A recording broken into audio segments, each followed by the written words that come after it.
My mother-in-law spent 5 years trying to destroy my marriage. My husband finally saw everything. This story ends in a kitchen in Portland, Oregon, on a Thursday afternoon in March. A woman named Nina is standing at the counter. She has just taken a pregnancy test. The result is positive. She has been hoping for this for 8 months and her hands are shaking slightly, and she is trying to decide whether to cry or laugh, and has not yet managed either. Her husband, Will, is in the next room. She is about to go tell him the best news of their marriage. His mother, Diane, is also in the house. She has been visiting for 3 days. She is in the living room, 20 feet away, on the other side of a wall that is not as thick as anyone has assumed. What happens in the next 4 minutes will end 5 years of something Nina has been carrying alone.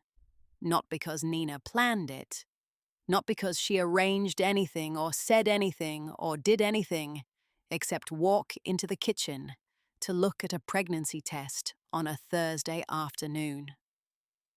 Because Diane, for the first time in 5 years of careful management, forgot that walls have 2 sides. My name is... Well, this is not my story to tell in the first person. But I know it well enough to tell it truly. And what I can tell you is this. The woman who walked out of that kitchen 20 minutes later was not the same woman who had walked in. Subscribe and stay with me, because what Diane said in those 4 minutes undid 5 years of work in a single afternoon. Nina Reyes and Will Harmon met at a work conference in Seattle in the spring of 7 years ago. She was a graphic designer at a branding firm. He was a product manager at a tech company. They sat next to each other at a panel discussion neither of them had particularly wanted to attend, and spent the entire session passing notes on a legal pad, like 2 people in the back of a classroom. They dated for 14 months before Will proposed. The proposal was not elaborate. A Sunday morning, their apartment, the specific intimacy of an ordinary moment, made permanent. Nina said yes before he finished the question. She had met Diane 6 months into the relationship. Will's father had passed away when Will was in college, and Diane had spent the subsequent decade organizing her life around her son, in the way of parents who have lost one anchor and transferred all their weight to another. She was 61, retired, active in her church and her neighborhood association, and possessed of the specific social fluency of someone who had spent decades making people feel welcomed while making certain decisions about who belonged. Nina felt the assessment immediately. Not hostility. Diane was never hostile. Something more calibrated than that. The warmth of someone deciding in real time whether you were going to be a problem. Nina, it became clear, was going to be a problem. Not because of anything she did, because of what she represented. A permanent claim on Will's attention. A life that would no longer orbit Diane. A future that was being built by 2 people rather than shaped by one. The campaign that followed was not dramatic. It never was with Diane. It was slow and incremental, and deniable.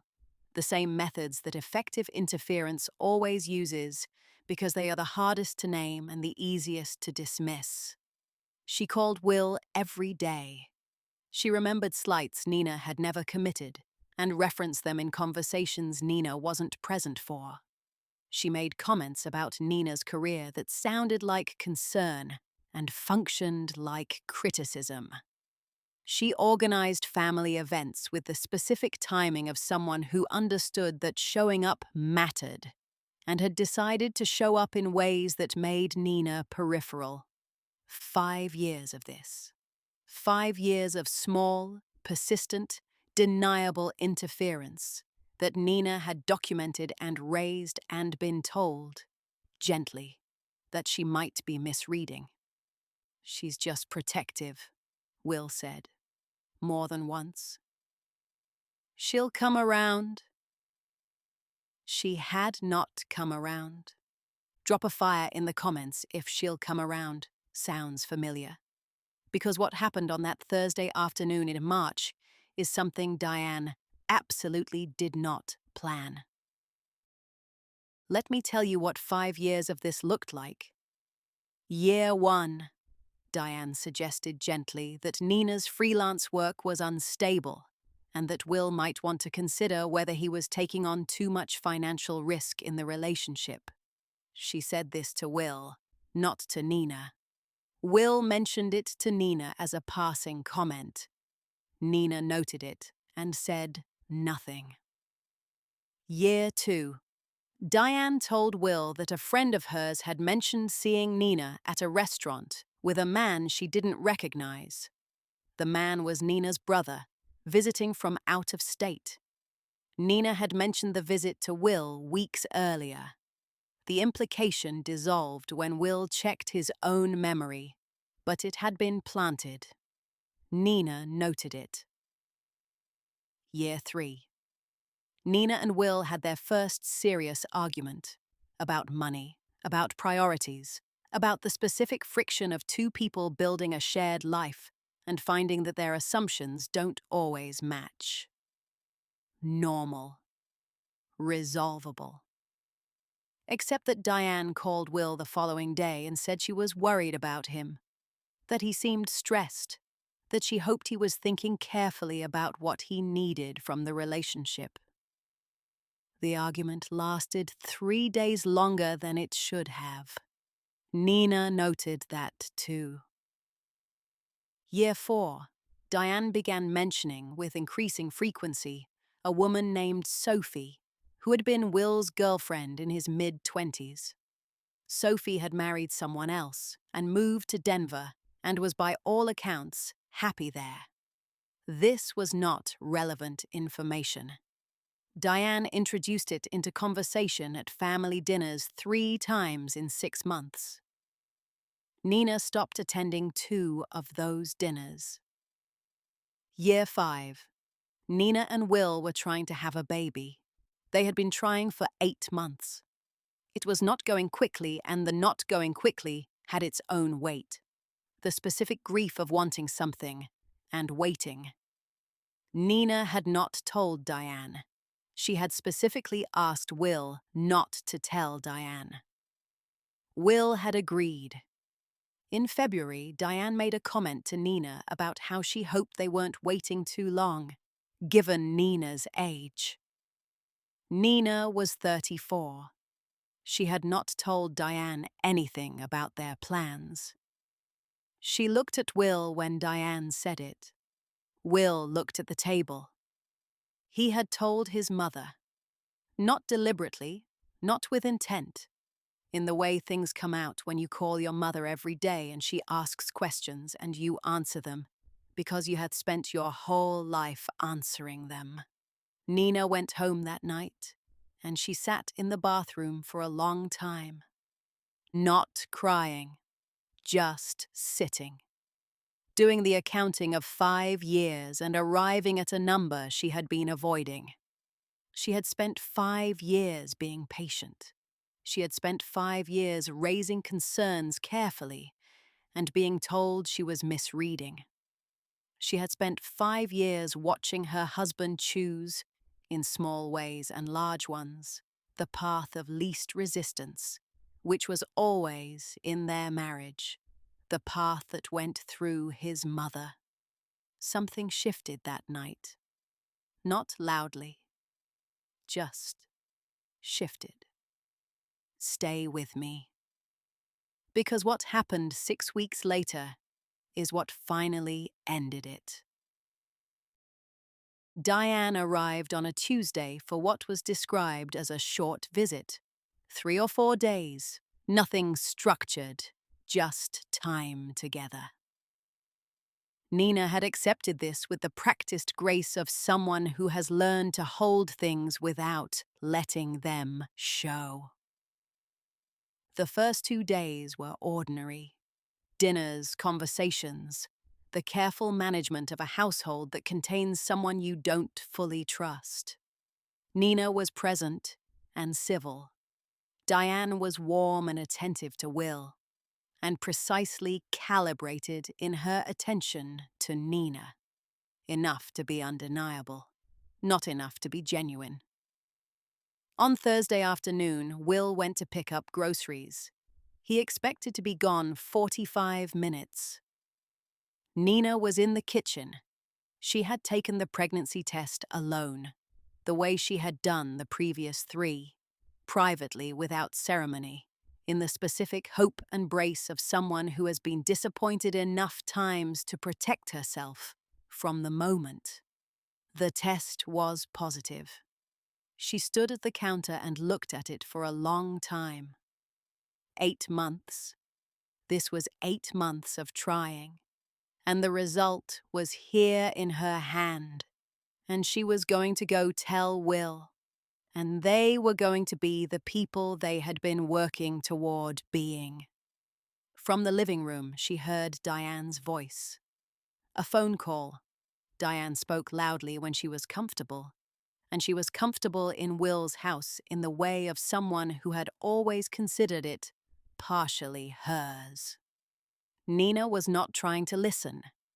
She was standing at the counter with a pregnancy test in her hand, thinking about her husband, not paying attention to what Diane was saying. And then she heard her own name. Nina being pregnant is the last thing this marriage needs right now. Nina went very still.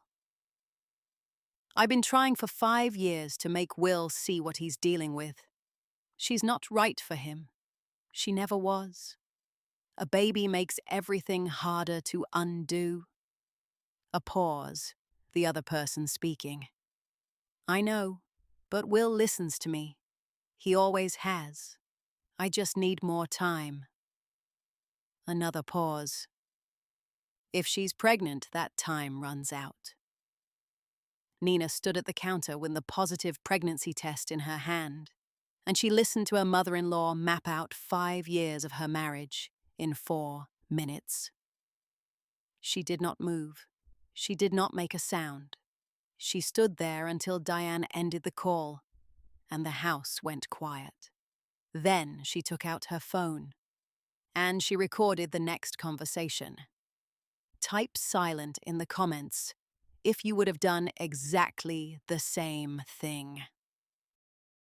Will came home 35 minutes later. Nina was at the kitchen table. The pregnancy test was in her pocket. Her phone was also in her pocket, recording. She had thought carefully about what to do in those 35 minutes. She had thought about calling Will, about waiting, about confronting Diane directly, about all the versions of this moment and what each one would produce. What she had decided was this. She was not going to manage this. She was not going to shape it or present it or control the narrative. She was going to let it happen, and she was going to have a record of what happened. Will came into the kitchen. He put the groceries on the counter. He looked at Nina's face. He had learned over 5 years of marriage that her face told him things her voice didn't always say. And something in his expression shifted. What's wrong? Nothing's wrong, Nina said. Come sit down. I have something to tell you. Will sat. Nina took the pregnancy test from her pocket and placed it on the table between them. He looked at it. He looked at her.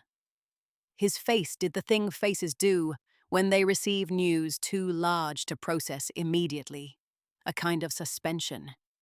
Everything paused while the information finds its place. Then he stood up and came around the table and put his arms around her and held on. They stayed like that for a moment. The specific stillness of two people who have been hoping for something and are now inside it. Then Diane walked into the kitchen. She saw the pregnancy test on the table. She saw Will's arms around Nina. She understood immediately what she was looking at, and her face did something Nina had never seen it do in 5 years. It fell. Not dramatically. Diane was never dramatic.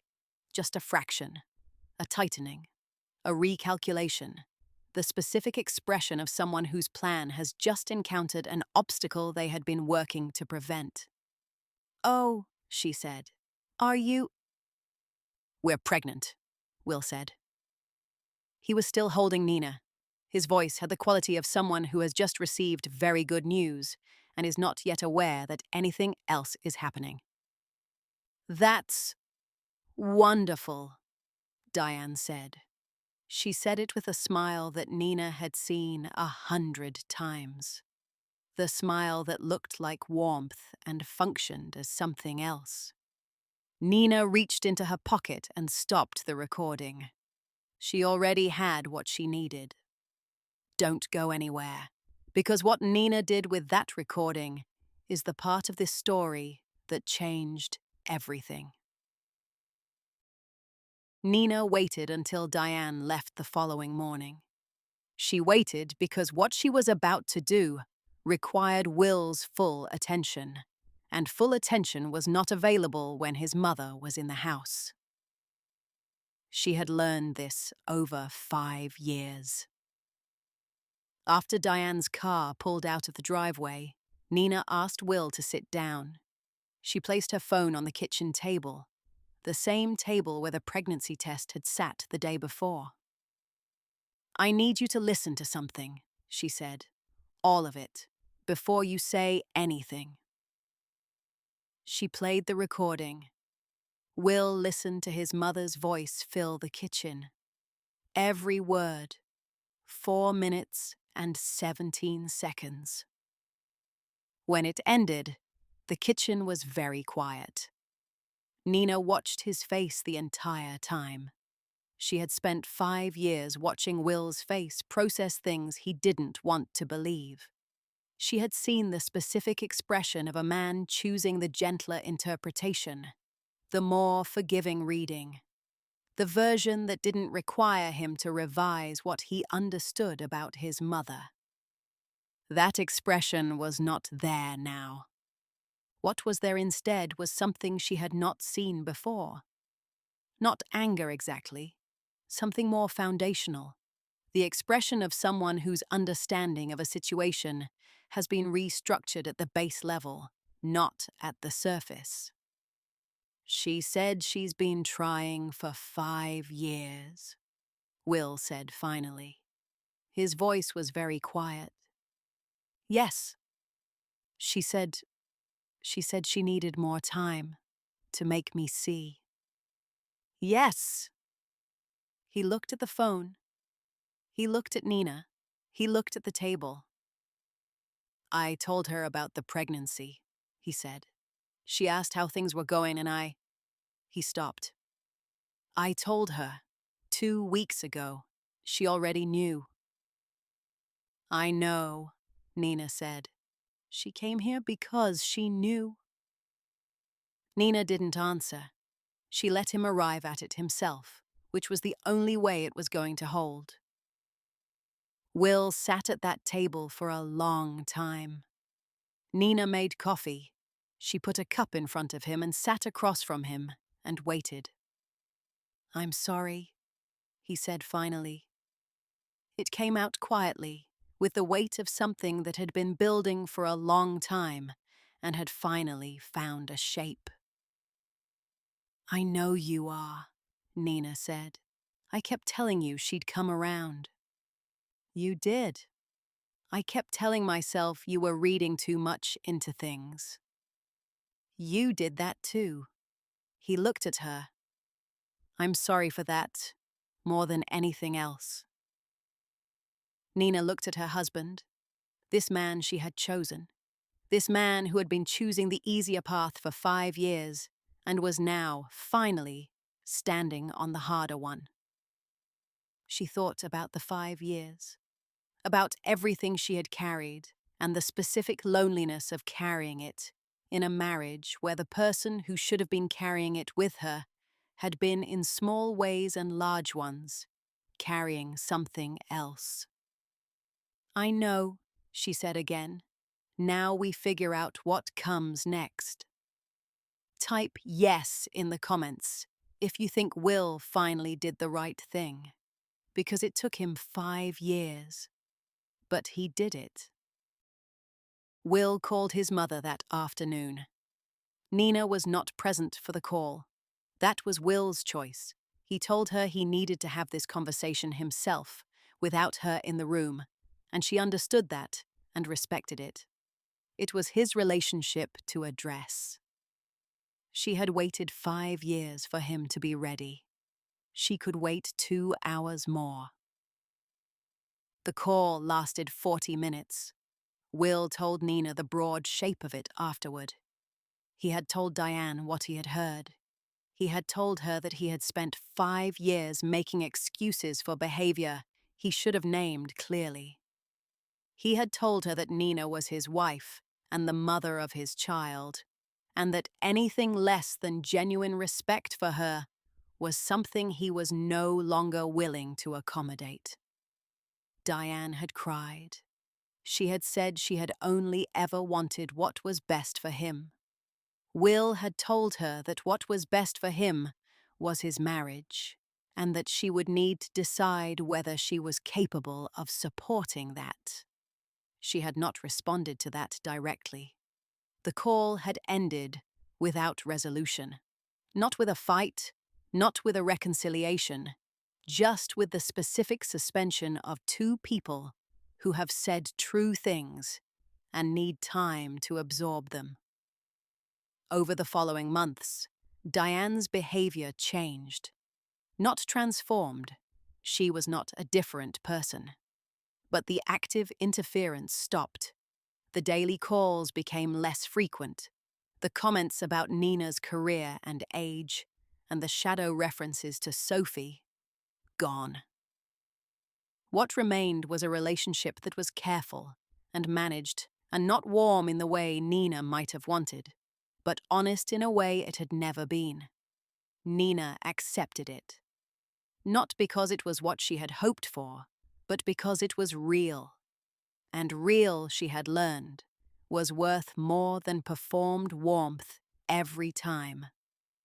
Their daughter was born in November. They named her Clara. She has Will's eyes and Nina's stubbornness and an opinion about everything, which she expresses at maximum volume from the first moment of every morning. Diane has met Clara 4 times. She holds her carefully, with the specific gentleness of someone who understands that this is not a relationship she can take for granted. Whether she will earn her way to something more, that is a question still being answered, one visit at a time. It is August now. Clara is 9 months old and has recently discovered that she can pull herself to standing, and finds this so exciting that she does it repeatedly at 3 in the morning. Nina and Will are tired in the specific way of people with a 9-month-old, and would not trade it for anything. The recording still exists. Nina has not deleted it. Not because she needs it. The situation it documented has been addressed, but because it is a record of something true, and true things deserve to be kept. She has thought many times about what would have happened if Diane had made that phone call in a different room. If the wall had been thicker, if the timing had been different, if Nina had been anywhere else in that house on that Thursday afternoon. She would have gone on carrying it. Will would have gone on making excuses. The marriage would have continued in the specific diminished form of something that has a slow leak nobody is addressing. Instead, Diane forgot that walls have 2 sides, and everything changed. Nina does not feel grateful to Diane for this. She feels something more complicated. The specific mixture of grief for the 5 years, and relief for the ending, and a kind of bewildered gratitude for the Thursday afternoon that came when it came, not sooner. She could not have arranged it. She had tried for 5 years to arrange the truth reaching Will by other means. It had not worked. The truth arrived when it was ready in the form it chose, on an ordinary Thursday in March. That is how things often work. You cannot always plan the moment. You can only be ready when it comes. Nina was ready. If this story found you somewhere you needed it, if you recognized something in the 5 years, or in the recording, or in the specific relief of finally being believed, leave a comment. Tell me where you are. Subscribe for new stories every week. See you next time. All stories on this channel are fictional narratives created for entertainment and educational purposes. Any resemblance to real persons, companies, or events is coincidental. This content is intended to explore themes of marriage, family boundaries, and the courage to finally be heard.